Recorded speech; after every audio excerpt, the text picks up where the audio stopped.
Hey folks, I just wanted to go over this with you at the install video for this Evil Energy catch can for my 2.5 liter Pancake 4 engine in my daughter's Subaru Forester.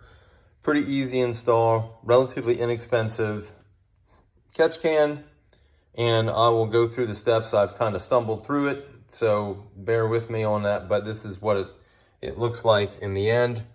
I mounted it to a bracket here that comes with it. That goes to a bolt that's already existing. I think it's for this bracket right here, and it might be part of the, I think that's the AC pump, but there wasn't any issues using that. And then they do give you plenty of hose. You can make this hose longer if you want, because you don't need too much on the inlet hose. And then you just have to take off the air box, but we'll go over all these steps in just a moment. Okay folks, so here are the tools that I used. I used a 14mm socket plus a 3/8 drive plus a couple extensions. I used a hex 4 for the little tiny bolts on the catch can. I also used an 8mm for the nuts on the catch can. I used these channel locks to cut the hose to size. I used the flathead screwdriver to take off the air box and air hoses. Phillips head to put on the hose clamps to the oil catch can. And I think that pretty much wraps it up on the tools that I use. So it's not many tools I use. Okay folks, so I am showing you how to do an install for this Evil Energy catch can right here. I've already got the air box off. It just required, it's still attached in one way, but it has a clip and the 2 hose clamps, so it's easy to come off. And so here's the PVC valve is down there. We're actually probably gonna see if we can not mess with that. And then the other connection is up here, and it just slips on and off. There's no, they don't have a hose clamp or anything on there. I'm assuming that's correct. There's hose clamps for this, I guess, to put on here. So, and I've already installed these 2. They have like, I guess, giant ones and then the correct size ones. So, and these do fit on here. I only have one hand because I'm filming, so you just have to trust me on that. So what we're trying to do right now is figure out exactly where we can mount this thing, which I am not sure how to mount it, where to mount it. So I'm gonna do a little more figuring here and then see if I can get back to you guys and show you a creative place I've come up with. Okay, so the plan is, just so you guys can see where this is, I'm standing in front of the car. And what I found is this bolt right here, 14mm. I'm going to take that out, drill a hole. Oh, where did I put that thing? Oh, here it is, yes. Drill a hole for that right there. And then this will stand upright like that. It should clear everything. And then the catch can will probably attach to those 2 right there, is what I'm thinking. And then we'll be set. So I'll pick you up once I have a little bit more success. Okay folks, so this thing is some thin stuff. It kind of bent there, as you see. I might have to try to bend it this way somehow to get this thing, because I'm not sure if it's if I can get it perfectly the way it needs to be. I might need to take some pliers and just kind of correct that, because it's basically, it needs to be facing that way, because the stuff is right over here. As you can see, there's the first part. So if I can angle it this way, which is really the only way to angle it, then it'll work out pretty good. Of course, I got to make sure that I can get the can off there too. So we'll see how that goes. Okay, this is all an exercise in learning. So in order to get these past See, if you put those there, you really can't get a screw in here, right?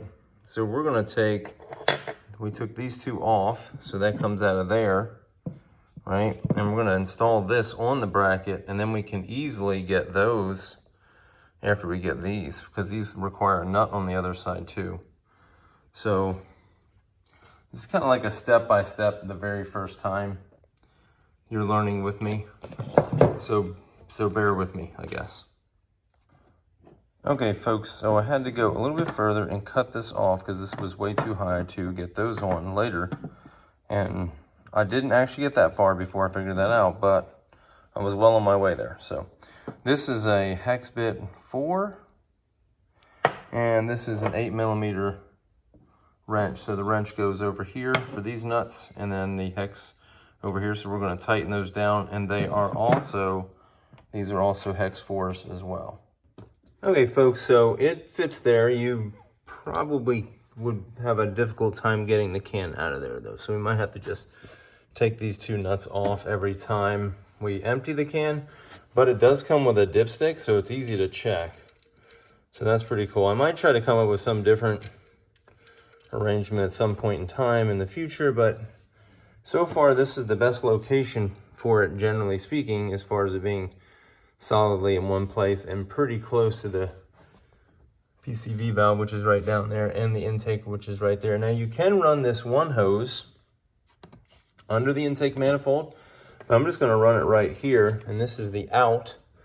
So it comes in from, I'm going to run the bottom hose probably from, in fact, I think you can see, sorry about that, guys, right there is the PVC valve. Or PVC valve. And so I'm going to run that up directly to here, and then this is the outlet that goes to the intake. Okay, folks, as you can see, I have the new hose on there, and it comes up to here. Oops, let me bet. Right there, that's the in, and then this is the out, so that goes to the, we have it mounted there. It's pretty solid, it's not moving. You have the dipstick right here. The only problem is I don't think there's a way I can get that can off. Yeah, it would be pretty tricky to get that can off from there. But taking it off with these two bolts is actually pretty easy. So you can just kind of lift it out of there and take it off as long as it's not too high. And you do have a dipstick to allow you to check it, so you don't want to let it get too full. But I don't think that'll be a problem. This is a much bigger catch can than the other 3 cars I have, so they were much more expensive too. But they were custom fit for the specific cars. But I think this one worked out pretty good anyway, in my opinion, except for the fact that you have to take off the whole thing. Whatever, I might revisit that sometime in the future, but it looks like it'll work just fine for now. Okay, folks, thanks for joining me for the video. That pretty much wraps up everything. You've seen the install. It probably took, I don't know, probably an hour because I was farting around with stuff, and I just do that. I fart around when I'm not sure how to do something, so I stumble through it. You could probably have this done in probably 20 minutes or a half an hour if you moved pretty quickly, so it doesn't take very long at all. I do have a PCV valve on the way, a new one from Subaru. I kind of got excited and actually had some time available, so I went ahead and did this. So I'm just going to have to slip that one part of the hose off, and I think it's a 19mm that takes it out, and then basically take off the airbox stuff again. But it's not going to, everything is, it's kind of like off my plate though, because this has been done, so I don't have to worry about that part. It's only the easy part I have to worry about when the part comes in. It's in 120,000 miles, so I'm assuming that, probably could use a new PVC valve. I think they're supposed to check them every 30 or 50,000, and you're supposed to shake them, and I guess they work if they make noise, and they don't work if they don't make noise. I don't know. So anyways, I hope you liked the video. I hope you thought it was helpful. If you did, hit the like button. I appreciate that, and hopefully I'll see you in the next video. I'll talk to you later. Bye.